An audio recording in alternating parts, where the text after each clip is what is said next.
Hai semua, Assalamualaikum. Berjumpa kembali kita dalam video yang keempat bagi Sains Tingkatan 3, bab yang kelima, Temu Kimia oleh Cikgu Rushdina daripada SMK Simpang Kuala.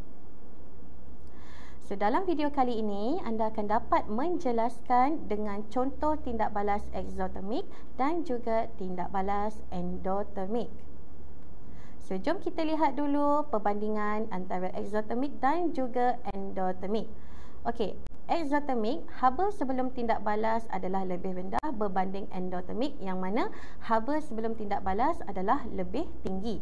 Okey, manakala haba selepas tindak balas adalah lebih tinggi berbanding dengan endotermik, haba selepas tindak balas adalah lebih rendah. Okey, jumlah haba meningkat bagi eksotermik dan menyebabkan haba dibebaskan ke persekitaran. Manakala untuk endotermik, jumlah haba menurun, maknanya haba itu diserap daripada persekitaran.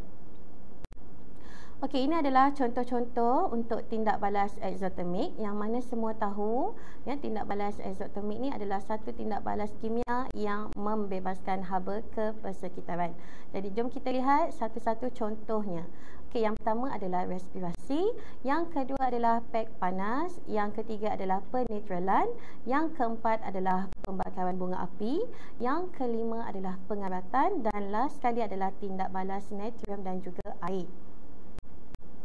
Jom kita tengok pula tindak balas endotermik. Okey, tindak balas endotermik yang mana adalah tindak balas yang menyerap haba daripada persekitaran. Okey, jadi contoh yang pertama adalah membuat kek. Okey, menggoreng telur, pengekstrakan logam, tindak balas amonium klorida dengan air, pek sejuk dan juga fotosintesis. Jom kita buat soalan ini sama-sama. Okey, kita tengok soalan yang pertama. Adakah fotosintesis tindak balas eksotermik ataupun tindak balas endotermik? Ya, fotosintesis adalah tindak balas endotermik. Kenapa? Sebab fotosintesis adalah tindak balas yang menyerap haba. Okey, untuk soalan yang kedua, pengaratan besi adalah tindak balas eksotermik. Kenapa ia dikatakan sebagai tindak balas eksotermik? Kerana ia membebaskan haba ke persekitaran. Okey, untuk pek sejuk pula, ia adalah tindak balas endotermik. Okey, kenapa? Sebab ia adalah tindak balas yang menyerap haba daripada persekitaran. Bagi soalan penetralan dan juga pembakaran lilin, ia dikatakan sebagai tindak balas eksotermik kerana ia adalah tindak balas kimia yang membebaskan haba ke persekitaran.